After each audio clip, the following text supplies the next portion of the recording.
mercy. My goodness, bro. For the first time in probably forever, I fell asleep on Raw. I fell asleep on the main event and had to go back and watch what happened.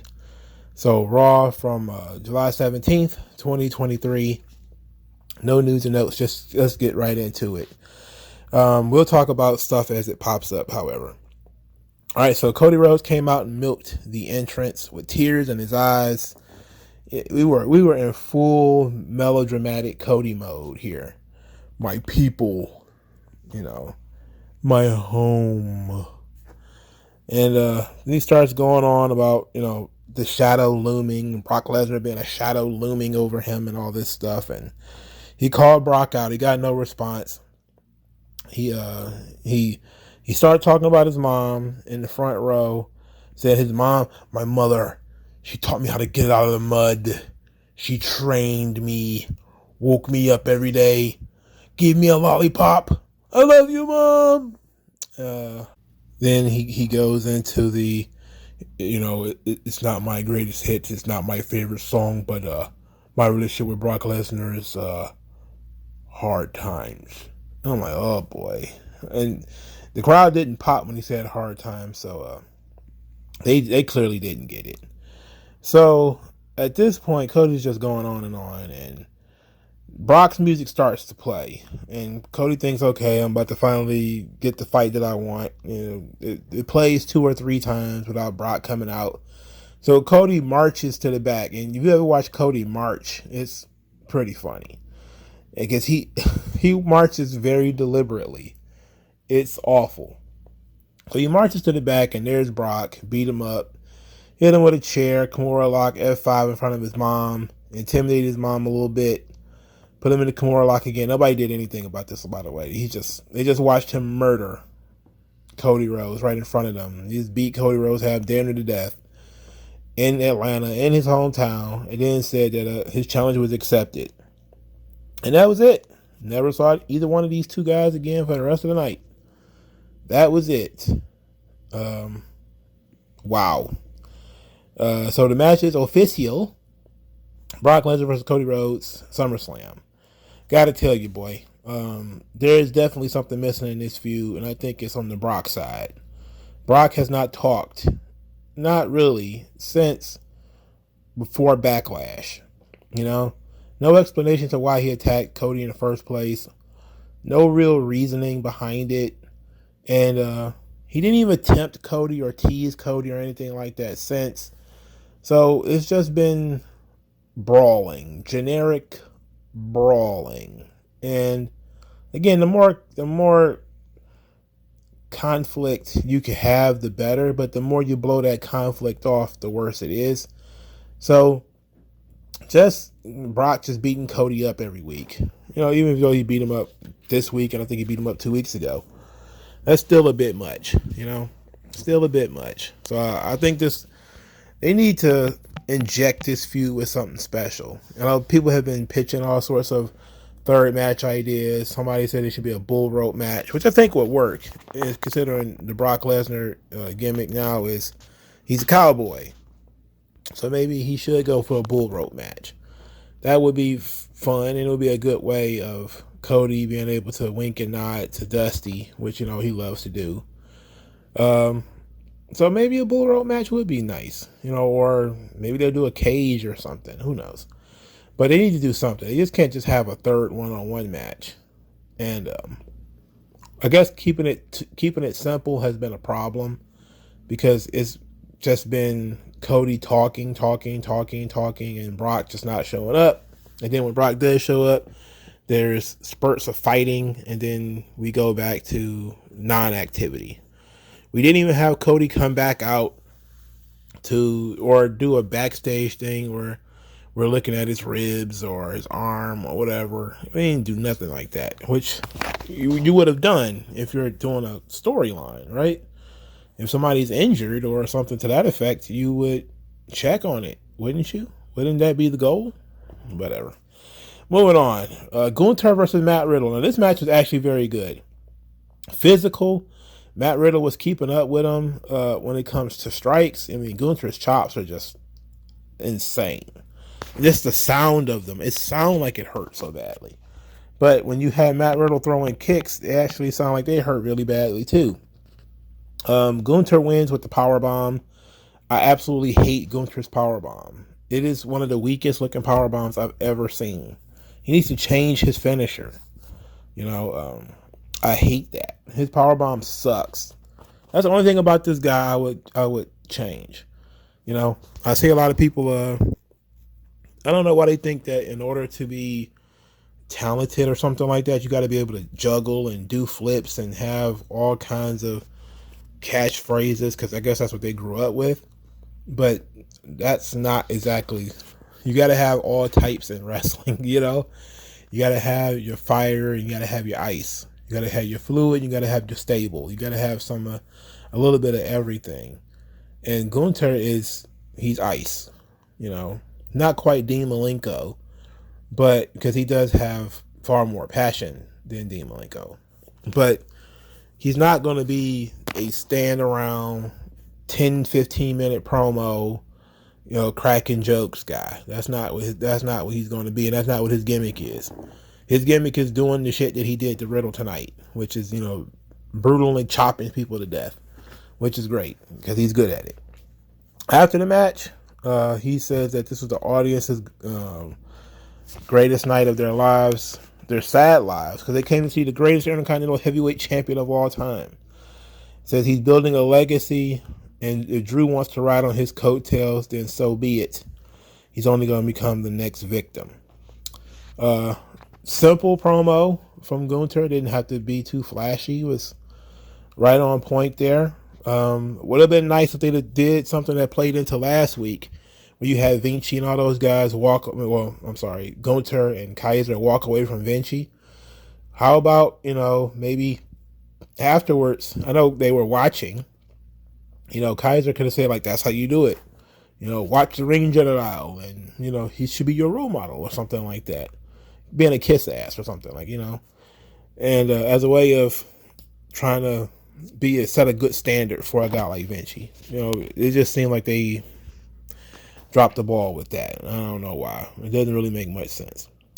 Moving on, Liv Morgan and Raquel Rodriguez, they're backstage talking about how they're not scared of anybody, and then Rhea Ripley got in their face. Well, she got in Raquel's face.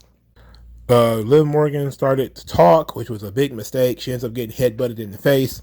So now Rhea and Raquel are fighting. During the pull apart, Rhea Ripley kicks Raquel Rodriguez in the knee. I guess it's supposed to be that she hyperextended Raquel's knee. Raquel tumbles over, and officials and all them separate them. And now we got to check on Raquel because now she's hurt. At this point, I was like, wait a minute. As they were brawling, generic brawling, Rhea Ripley knocked over a bunch of metal pipes. Why didn't she pick up one of those metal pipes and hit Raquel in the knee with it? Wouldn't that have made more sense? It would have been a little bit more spontaneous. At least it would have came across as being more spontaneous. It's like you put these things in the scene and then you don't use them. I guess you clearly wanted them to knock over all of this stuff. It could have been easy for her to kick the box into Raquel's knee or a metal pipe, but a simple kick, Raquel's too big for you to be like, oh, she kicked me in the knee. Oh, it's like, okay, so what they gonna do when they have a match? She's gonna kick you in the fucking knee, right? Oh boy, whatever. Anyway, they did the old, I don't know if Raquel can go. I'm not sure. And then Raquel and Liv were like, no, we did this before, where they fought one-on-one, and then the other one came in. We're gonna keep going. So the doctor staff or the medical team cleared Raquel to go, and then didn't give her a break. The moment she was cleared, they sent her out there to the ring. The moment she was clear, get out there and have your match. You're cleared. Not even like, hey, maybe we should wait give it some time, just in case it swells or anything like that. Just nothing. Just get on out there. You got titles to lose. So Chelsea Green and Sonya Deville defeat Liv Morgan and Raquel Rodriguez to become the Women's Tag Team Championship, which is amazing. It was actually pretty cool. The match itself was what it was. Chelsea Green's version of the Unprettier, it looks like shit. It just does. Because she barely turns Liv Morgan over, and then she has to jump first. So she jumps instead of just doing a regular Unprettier. Actually, Liv Morgan kicking out of Chelsea Green's Unprettier was very weird. I don't know why Liv is bulletproof all of a sudden.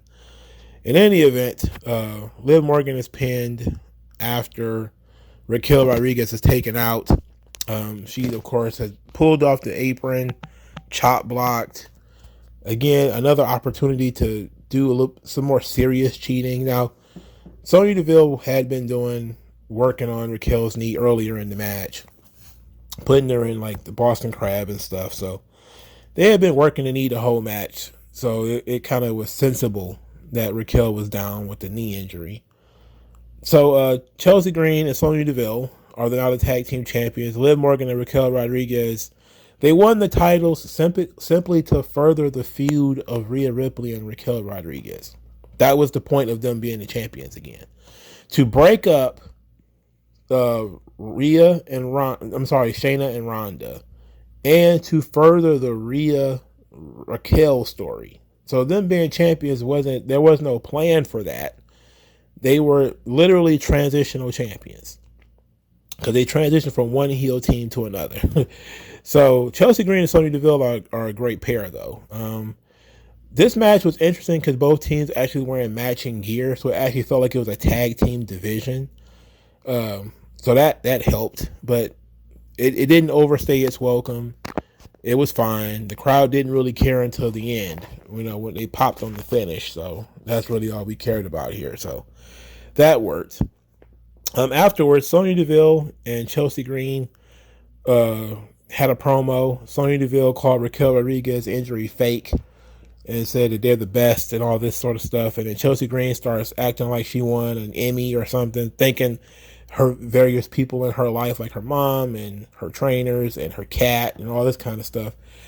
So the fact that Sonya Deville finally won a title in WWE, despite how good she is, she finally won a title in WWE as a tag team partner with Chelsea Green, where Chelsea Green is outshining her on the mic, especially as a character. But Sonya Deville has been very good for a long time, and I'm glad that people are starting to really kind of come around on her. She's been very solid as a promo, especially since she turned heel. Was that 3 years ago or something like that? And Chelsea Green has definitely surprised me and how well she's been doing since she came in here. So them being the tag team champions don't bother me at all. Plus, it's the women's tag team titles. If they screw it up, who cares? It doesn't mean anything. It's a very low risk decision. All right, Judgment Day. Oh boy, we know how Judgment Day goes. Raquel Rodriguez started talking about how they're the dominant faction, and she taught Raquel Rodriguez a lesson about getting in her business and that she's the most dominant woman in WWE. She said that Finn Balor and Damian Priest are going to be the champions. Judgment Day. Fuck. Oh, can they change it up even a little bit? Just a little, for Christ's sake. Maybe we don't need the Judgment Day promo. Maybe we don't need that. They say the same shit anyway. But Dominic getting booed out of the building was still fun. How he tried to sneak his part of the promo in later was actually fun too. But the important piece of business here is that Sami Zayn and Kevin Owens interrupted them. Said that nobody paid to see Dominic talk. They paid to see people beat him up. Then Damian Priest said, well, if you guys are so confident, put your titles on the line for the tag team match tonight. Sami Zayn left the decision to Kevin Owens, who, of course, spurred out. I'll do whatever. I don't care. I'll eat all the donuts. I'll look at all the television. I'm like, oh my, goodness, this sucks. Anyway, we know that that's going to accept it. Of course, they did. They're baby faces. This leads to the main event. Liv Morgan attacked Rhea Ripley, which was a distraction of Dominic, and they ended up losing. This classic Judgment Day, They talk. They get a main event spot, and then they lose. This has been going on for at least 3 months. How long have they been doing this? Judgment Day is the epitome of 50-50 booking. They win one, they lose one, they win, they lose, they win, they lose, they lose. Hell, they almost always lose when it comes to their main event spot, but they might actually win one match during the show at some point. But God, oh shit, it's so boring. Like, and the Kevin Owens and Sami Zayn, they got nothing outside of the bloodline. Man, they ain't got no juice. They're dead in the water, bro. Like, I'm at the point where I was like, man, Judgment Day should just go ahead and win the belts. Fuck, because Owen and Zayn ain't got nothing going for them right now. They ain't working with nothing. Sami Zayn is still managing to coast off the bloodline stuff, but as a tag team, what do they got? They're not feuding with anybody. They're just having random tag teams and 6-man tags against the Judgment Day and winning, which is ridiculous. It's very frustrating and very stupid, if you ask me. Liv Morgan attacking Rhea Ripley will lead people to believe that Liv Morgan is going to be the one that's going to challenge Rhea Ripley. SummerSlam is in 2 weeks. At least I think so. A little over 2 weeks. Do you do Liv Morgan versus Rhea Ripley? I don't think so. That don't sound like a good idea to me. But since they did an injury angle with Raquel, maybe that is the plan. You're looking at another Rhea Ripley squash match, aren't you? Because who's going to believe that tiny ass, one of the 7 dwarves of WWE, Liv Morgan? And they're all the dwarves are women, by the way, with the exception of Johnny Gargano. The Alexa Blisses, the Liv Morgans, Xia Li, Zelina Vega, all these like 4'10" women. Who's gonna believe that chick can beat Rhea Ripley? Like, I'm sorry, I don't see it. I don't see it, especially since you're doing all this stuff with Rhea Ripley and she's starting to look like she's goddamn Andre the Giant of the women's division, for Christ's sake. But whatever. It is what it is.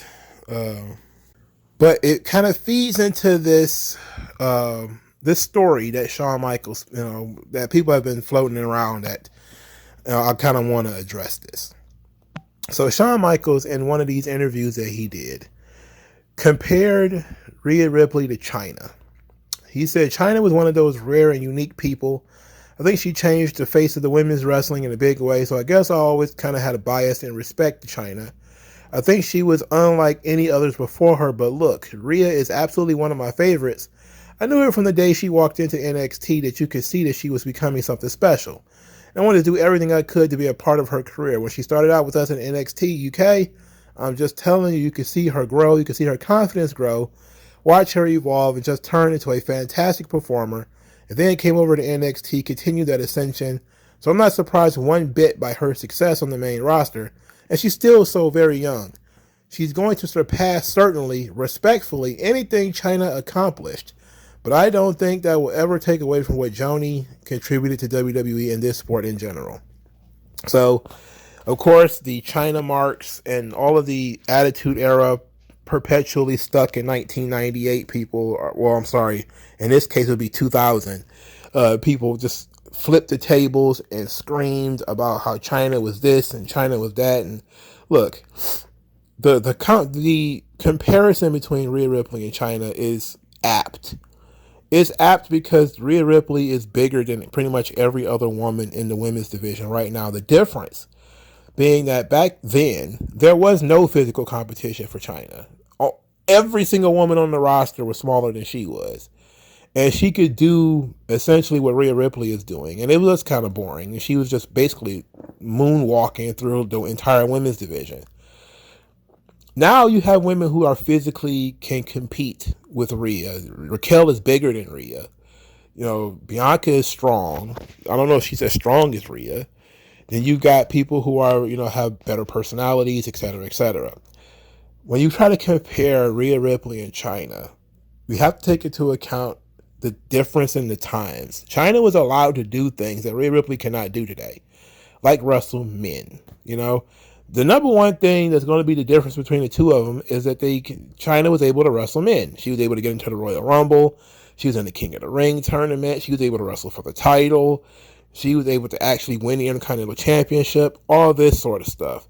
And people are, Dominic Mysterio was out there trolling people saying, yeah, Rhea's going to win all the men's titles. And people started flipping again. What are they doing? What are they thinking? And I'm like, look, they're probably not going to change too many of these rules for Rhea Ripley. All right, just simmer down. Okay? Shawn Michaels definitely was speaking in hyperbole. There's nothing, because China did that stuff first, there's no way Rhea Ripley is going to surpass what she can do. Because the only thing that Rhea Ripley can do that China didn't do is main event WrestleMania. And there have already been women who have done that. So she wouldn't even be the first woman to do that. The only way for Rhea Ripley to surpass China's accomplishments would be for her to win a world title. That would be it. If she was to beat a man for a world title or something like that, Rhea Ripley would go to the next level. But we also have to understand that a lot of what made China famous is due to WWE influence. The surgeries, the boob job, the marketing of Ninth Wonder of the World, all that kind of stuff.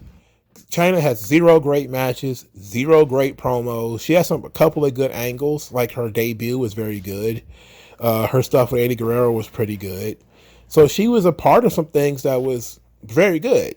But ultimately, a lot of what China's legacy, quote unquote, is based off how she was booked. She was booked to moonwalk and be She-Hulk throughout the entire women's division. She didn't have to have good matches because it wasn't necessary at the time. All she had to do was look good and people will bounce off of her. And that's it. The men will sell for her and everything. So if Rhea Ripley gets that kind of treatment where, she's knocking over the guys and hitting them in the nuts and pinning them and beating them up and everything, then maybe she'll be able to compete with China one day. But I don't see it. Unless they know something I don't see that actually happening. I don't think there'll ever be another female Intercontinental Champion, but something tells me that if they were going to do it, they would probably do it with Rhea Ripley. And they've been teasing this shit for over a year with Rhea Ripley staring down various men and getting in men's faces. I guess they're trying to wink and nudge that they're going to do that. I would think twice if I were them. I would definitely think twice if I were them. But Rhea Ripley's not going to have the opportunities that China had. She's not going to have the opportunities in terms of being able to wrestle men. She's not going to have the Playboy opportunities. She's not going to have a lot of the little things that China. It's a different society. Back then you could have women wrestling men. They would book it in a way that it would be believable. But if you didn't care back then, I don't see why you would care now. I know there's a lot of hypocrites out there that the moment you start talking about Rhea Ripley beating men, they'll flip out. But they were okay with China wrestling men during the Attitude Era because they don't complain about it. They don't talk bad about it at all, which to me is absolutely stupid. It was dumb then, it's dumb now. Women should not be wrestling men in these matches, okay? So ultimately, it's just Shawn trying to put over Rhea and you're overthinking it. At the same time, though, they have teased that they want to do that kind of stuff with Rhea Ripley. And they think she has that sort of ability where she can work with men. I wouldn't suggest it, however. But I will say this. She is the China of this era. And Beth Phoenix was the China of her era. And what I mean by that is they had the ability to show both sides. They could do the physicality in terms of being big and strong and, bench pressing girls and throwing them all over the place. But also could be a convincing love interest, like she's being very convincing with Dominic Mysterio. And, Beth Phoenix was doing it with Santino Marella. That stuff helped China too, because it showed that she was a multifaceted character, that she wasn't just a big giant wall of muscle, that she did have femininity to her. And then, you start to flesh that out. So they've done a good job of using China as a template for like Beth Phoenix and Rhea Ripley. But to say she's going to surpass China, there's only one way of doing that. And that is if Rhea Ripley did something that China could never do, which is like win the Royal Rumble or main event WrestleMania or win a men's world title. Other than that, this conversation is goofy and it's just red meat to the people who are perpetually living in the 90s. We get it. You don't think anything today could be as good or better than anything back then. And it's clear that WWE is trying to recreate with Rhea Ripley the magic of China. And you can't do that. You can't recreate things. You can do stuff that are similar, but you cannot just...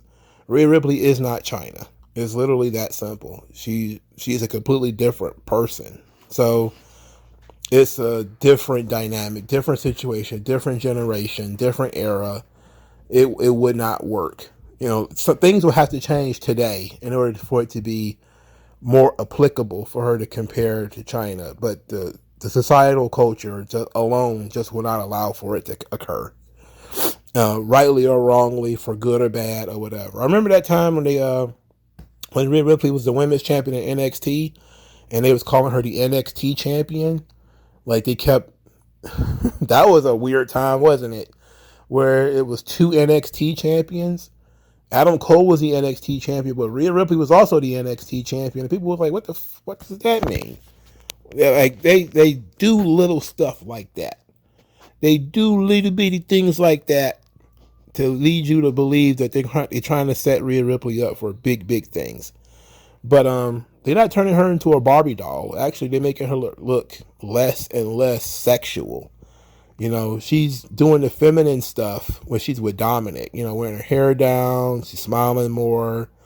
There's things that she's doing outside the ring. Then when it's match time, she goes full crush mode. She looks like a member of Demolition, which is fine, I guess. Again, duality of man or duality of woman. But I spent way too much time on Rhea Ripley and China for me to not take it that seriously, especially as seriously as everybody else is taking it. Please relax. We know that we don't want to destroy the legacy of your precious Attitude Era, for Christ's sake. China sucked, by the way. She sucked hard. Now, let's move on. Seth Rollins had a sit-down interview with Byron Saxton. Finn Balor earlier in the night said he's going to be listening to this sit-down interview because he wanted to hear what Seth Rollins had to say. And he said, this beef is not over until I get my hand raised. So, as Seth Rollins is talking about who deserves a marquee match at SummerSlam for the World Heavyweight title, Finn Balor showed up, and Finn Balor looks perpetually drunk. I don't know why he looks drunk. Maybe it's because he's Irish, but his eyes are always red and buggy. And he sits right in front of Seth Rollins, who is wearing a women's shirt, it looks like. He's wearing those old Christian shirts. Oh my God, I compare Seth Rollins to Christian. He can't compare to Christian. Christian was in the Brood. He wore a see-through shirt. He was the greatest because it was the Attitude Era. Anyway, Seth Rollins wearing like some kind of woman's shirt. This is awful. Anyway, Balor interrupts him, says that he wants his rematch, and that the line starts with him. Seth Rollins asks Finn Balor to stop living in the past, which is a good response to how Finn Balor has been acting. Finn Balor says that he's not living in the past. He's living in chaos. And he says he's going to do the same thing to Seth that Seth did to him. He's going to hurt him, take his title, and laugh in his face. So Seth Rollins said, look, the World Heavyweight Championship is bigger than you. It's bigger than me. And we can settle the score right now. We don't need to have a title match. So let's do it or get lost. So because Finn Balor is more interested in the title, that's an important part of the story here, is that he has to take the title from Seth Rollins. Not just he wants to kick Seth Rollins' shit in. He also wants to take the title. So he walks away. And then he immediately comes back as soon as Seth Rollins drops his guard. And I think he actually hit him in the head with a chair. I don't know if he threw it. I don't know if he swung it, but it looked like he hit him directly in the head with the chair. It wasn't unprotected because I think Seth did get his hands up. But he just stood over him again and told him to make the match. I'm like, all right. I like this segment, though. The face-to-face segment where they were literally face-to-face and there was tension there. And, you know, Seth Rollins had to take his glasses off because Finn Balor was staring a hole in him. I actually like this. You know, I like when when the tension is there, but there's not a lot of like ridiculous, pointless fighting. So this is a good tense scene, like in that movie Heat or something. Like, not, of course, not on that same quality, but when two characters are in front of each other and they're building tension, they're building the conflict, that can be just as good as the conflict itself, and in some ways it's better. So this was fine. That was good. The Viking Raiders. Oh my God. The Viking Raiders finally defeat Alpha Academy, a Viking rules match in which the ring was a boat. The ring was a boat with shields all over the place, and the LED boards had like water going around. It was ridiculous. Absolutely cartoonish and ridiculous. Usually the kind of stuff that I would think is somewhat fun about WWE. But I am tired of no disqualification matches. I'm tired of seeing no DQ matches. Between WWE, especially Raw, and AEW, I've seen pretty much every flavor of no disqualification match possible in the last 3 weeks. My God, bro. I just feel like we've been watching no disqualification matches for so long. It's hard for them to stand out or be in any way interesting. But this match got over in a major way. For two reasons. One, Maxine Dupree. When she finally got her Letterman jacket, the crowd was very excited. Then she got put through a table, so they were very sad. But the second reason is far more interesting is because everybody loves Otis. Otis is the most over person in this match. He's one of the most over people in the company, I think. Like, legit. I don't know why it is, but people love them some Otis. Oh, yeah. They love them some Otis. When Otis caught Fat Viking Raider, the fatter one, not the other fat one, the fatter one, the one with the big beard, the crowd, even though he didn't really catch him and hold him, he basically turned it into a power slam. The crowd was woke at that point. The crowd was up. So they did some cool stuff here. I'm not going to completely shit on it. The moonsault spot was okay. Otis was down on the ground. Fat Viking Raider did a moonsault on him. 1, 2. Gable moonsaulted on top of the Fat Viking Raider to break it up. And then he German suplexed Fat Viking Raider, which of course got very, very over. People love to see little Chad Gable grab big guys and do suplexes to them. So that was nice.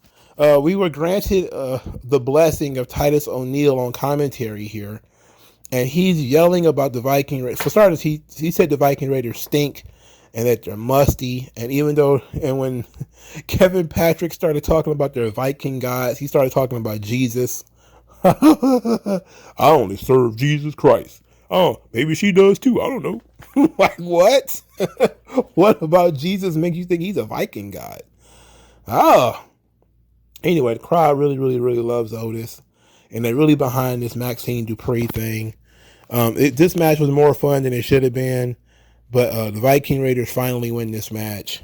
And hopefully this is over, And something tells me that maybe the Viking Raiders should go to AEW and have themselves a 6-star tag team title match with FTR. So then everybody can be like, they was in WWE for 22 years and they didn't do anything good. I'm like, yeah, please go to AEW and have a 6-star, 7-star classic. Please. I know it's tempting.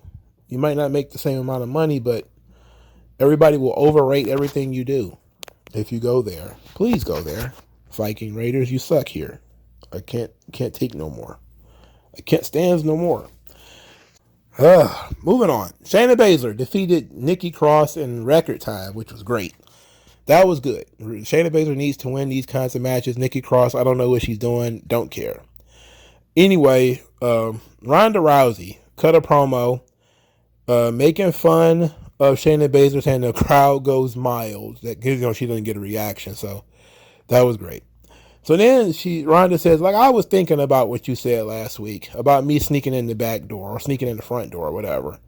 However she put it, however the phrasing was. And she says she was wondering what was the bigger, thing where she had a subtle progression from the indies to NXT where all of the greatest minds in the business helped her along, or did the hard way, which is going to get a gold medal in judo, becoming the most dominant combat athlete in the world, and walking into WWE at WrestleMania without all of that special training and without all of those coaches. Then she took a further dig by saying, just like in mixed martial arts, you started before me and I surpassed you very quickly. Saying that I had a Hall of Fame career in 1 year. You're like, what about you? So then Shayna Baszler says that when it comes to this pro wrestling thing, doing what we do, I'm a better Ronda Rousey than you. And then dared Ronda Rousey to come down there and fight her, to which Ronda said no and sat down. So Shayna Baszler was climbing the stairs like she was going to go fight Ronda Rousey up into the balcony or whatever. And then Ronda said, I'm going to do you one better. I'm going to help you get booked for SummerSlam. And called her a bitch and walked off. Best Ronda Rousey promo in ages. She felt natural. The stuff she was saying had some purpose to it. She wasn't talking too fast, even though she kind of was talking too fast. Everything clicked in this promo for Ronda. She was a heel in this promo, so it actually helped. People don't like Ronda. She leaned into people not liking her. She attacked Shayna Baszler using what the crowd believes against Shayna Baszler, that she is a knockoff of Ronda Rousey and she's just a copy and all this kind of stuff. So this works. This promo segment was actually very good, and I was surprised at how much I actually liked this promo. I was expecting, I had the full body cringe ready because it's Ronda talking, but what she said wasn't too bad, and her delivery actually wasn't too bad. So, the best Ronda, I'm not saying it was the greatest promo of all time, but for Ronda Rousey, this was a new benchmark in terms of how good her promo abilities were. All right, so Ricochet. Ricochet said that Logan Paul doesn't get it. And Logan Paul thinks that Ricochet is a joke, but here in WWE, everybody else thinks that Logan Paul is a joke.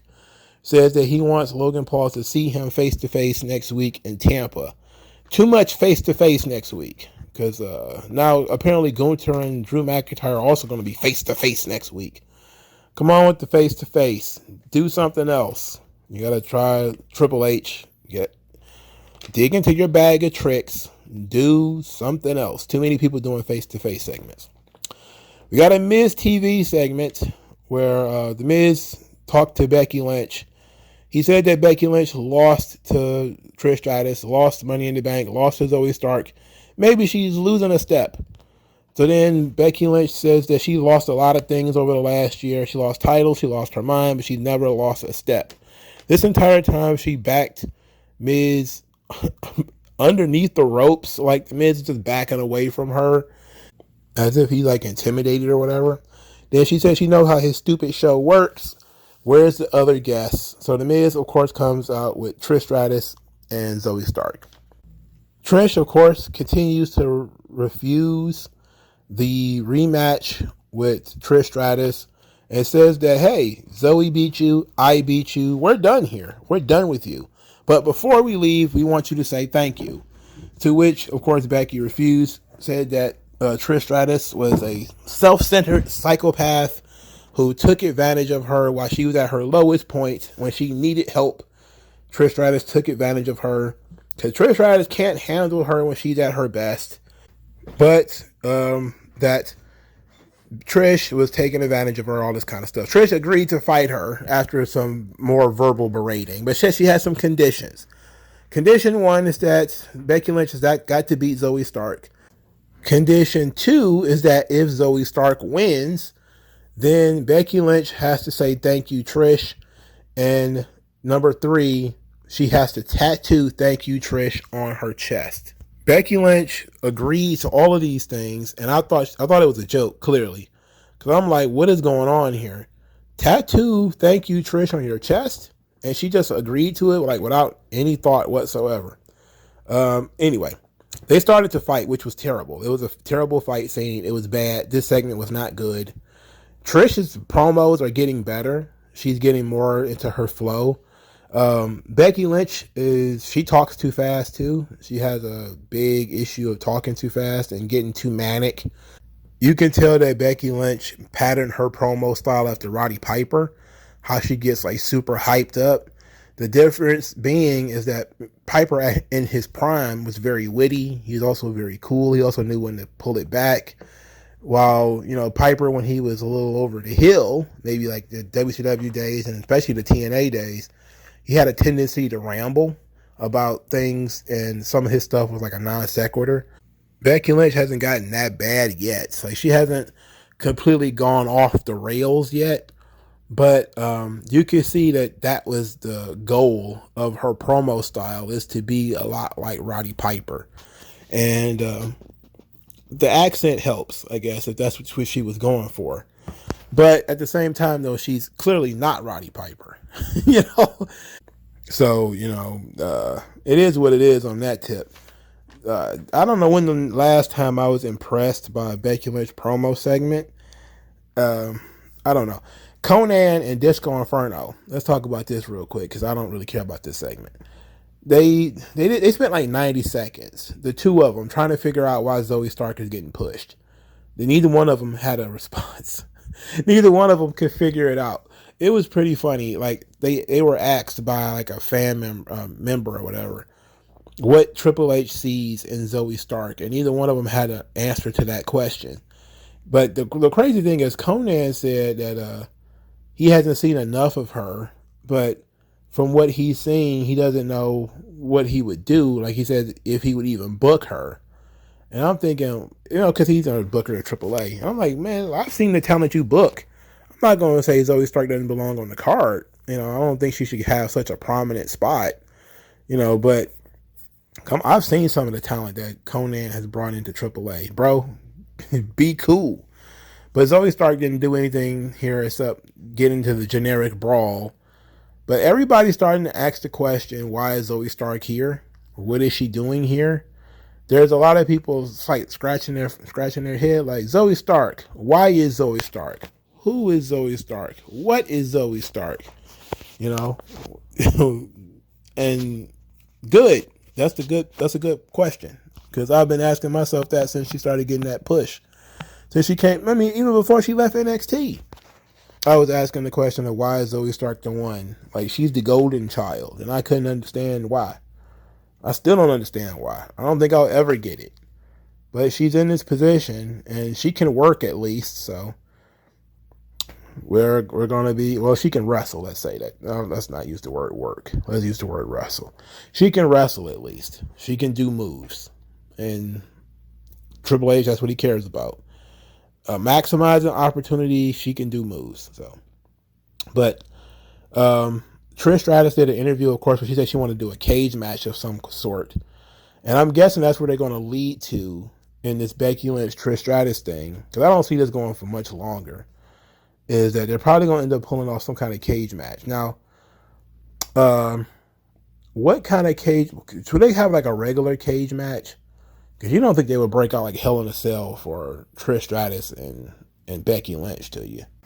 I mean, this feud needs something after, the match is set that Trish Stratus is going to wrestle Becky Lynch.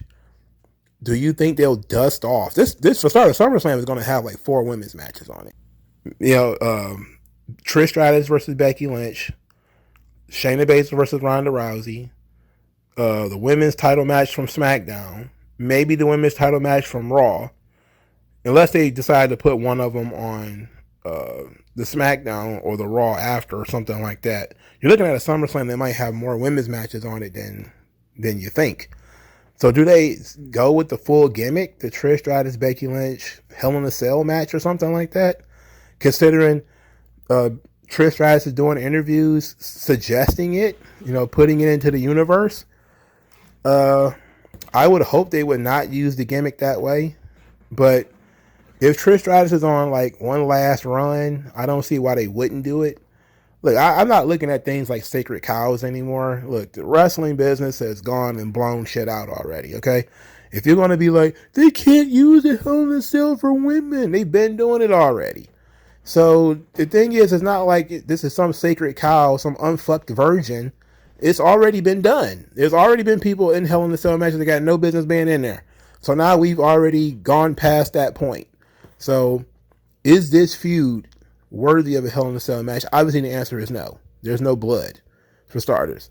Secondly, I don't see how this feud reaches Hell in a Cell territory. But at the same time, I don't know what else kind of match they can have. Will they have an I Quit match maybe? I don't know. But Trish is at least getting better. Becky Lynch isn't, but at least Trish is getting better. Zoe Stark is still Zoe Stark, which is, for better or worse, consistent. So at least she's consistent. Anyway, Bronson Reed defeated Shinsuke Nakamura by disqualification because Ciampa attacked Big Bronson Reed. Big, generic, as generic a nickname as we can find here on planet Earth. I'm just going to call the guy Big Bronson Reed. After they've tried Mr. Nice Guy, they called him Bronzilla or Reedzilla or something like that the other day, which is my personal favorite. I think that actually works. And now we're just going to go with Big, like he's Big John Studd, Big Daddy V, Big Van Vader. Like he's just big. He's a big guy, like they're big guys. Like, no, this guy's like 5'8". He's just fat, You know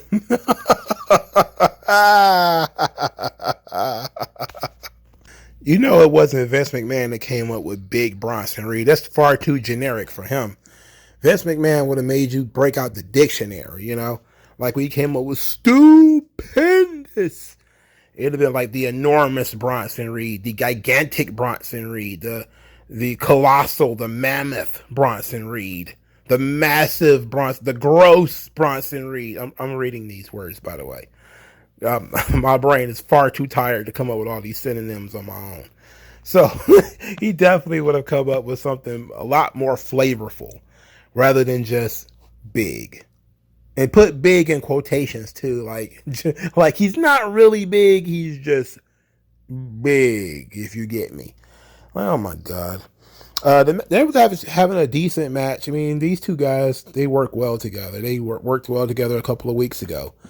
The match was thrown out, of course, because Tommaso Ciampa attacked him. So we debut Big Bronson Reed, not his debut, but his title of Big. He's reached the pinnacle as being big. He's just big now. Got to call him Biggie. Notorious B.I.G. Bronson Reed. Biggie Smalls Reed. Bam Bam Reed. Tugboat Reed. What's some other fat guys? One Man Gang Reed. Kevin Owens Reed. Fight Reed Fight. Anyway, this guy, so Ciampa gets him disqualified. So Shinsuke Nakamura is frustrated by this, and he kicks Ciampa in the face. Just a simple kick in the face. And Ciampa takes the big bump. The crowd is kind of confused at first because they love Shinsuke Nakamura. They're like, wait. What's happening here? What's going on? So afterwards, Nakamura yells at Byron Saxton. He's tired of people getting in his business, which is legitimate because he's been disqualified quite a few times because people keep interfering, or he's lost matches because people kept interfering. So it's actually a sensible heel turn. So I don't know if turning him heel is the right... Look, he's just lost in the shuffle. Shinsuke Nakamura, he's... Just take a Frisbee and throw it into a forest. That's Shinsuke Nakamura. You don't know where he's going to land. Does anybody actually care? No. Just take a Frisbee and chuck it. Like wherever it lands, that's where Nakamura is. Babyface, heel, it doesn't seem to make a difference, if we're being honest. There's no... As long as you have bulletproof guys on the roster, there's no way that Gunther is dropping that title anytime soon. There's no way Owens and Zayn are dropping their belts anytime soon. Rollins ain't dropping his belt no time soon, which, he might be actually the most likely to drop the belt. You can forget it when it comes to Roman. We've already got somebody to take the belt off of Austin Theory. He's not going back to NXT. Just you've got nothing with Shinsuke Nakamura. You just have no further progress. He's basically a hamster on a wheel right now. So you're stuck. There's quite a few guys in that spot. There's a lot of guys, not just him. Lashley is in that spot. Bronson Reed is in that spot. And there's quite a few guys who they can't progress. Riddle is in that spot. No matter what you do, babyface, heel, team up with somebody different. There's just nothing you can do right now. So he's stuck. It would be nice if they had like a flourishing tag team division so that you could actually do stuff with these guys. Or you did off-title feuds or something like that actually makes sense. Then this would work out. And maybe that's what they were trying to do here is they do have a Bronson Reed Ciampa thing off-title. So that ought to be fine, I guess. But Shinsuke Nakamura turning heel for no reason, just a shrug. It is what it is. I mean, what more can you say? Why? Anyway, again, Raw made me sleepy. I went to sleep on it. I had to go back and watch the rest of the show. What did you guys think? Did you guys like this show? I know some people did. They generally thought the show was good. I thought some of the segments were fine. After Matt Riddle and Gunther, I really didn't care about any of the matches. The matches were okay. They had good spots in them, I guess. Nothing that shit the bed. It made me very angry. The tag team title match, I could have done without it. But I liked Chelsea Green and Sonya Deville, so I had to sit through the match so they can win, so that works. Some of the promo segments, I think, were actually pretty good. We definitely need to learn how to pepper the stars throughout the show more often and not save them for later, and actually break up the monotony of doing things with Judgment Day, of doing the same things with Judgment Day, I should say. You know what I mean? Just same promo segment, they challenge somebody and lose in the main event. Get the fuck out of here with that. You gotta be smarter with this thing. Yes, people want to see Judgment Day get beat up, but that doesn't mean that you beat them up every goddamn week. Let's be honest about this. Most of these guys are not fully established as main event talents anyway. Like Damian Priest is running around with the Money in the Bank. He's not a solidified main event talent yet. Finn Balor isn't a solidified main event talent yet. He's an upper mid-carder. All of them are upper mid-carders, If they want to break through the glass ceiling and become top guys, you have to be able to take what they do seriously. You have to be able to take their word seriously. If they always talk about how they run the company and yet they lost fucking 75% of the main events that they've been in, how do they run the company? They're fucking losers. So you got to give them some credibility. But other than the absolute boredom of Judgment Day, and what's even worse than Judgment Day is Kevin Owens and Sami Zayn, for Christ's sake. They're even worse. Most of the show was actually all right, but still, it's a Monday Night Raw. It's 3 hours. I was tired, but let me know what you guys think. Like, share, subscribe. I'll talk to you guys later. Peace out. MagMongoSlade. Best house I ever drew, Daddy.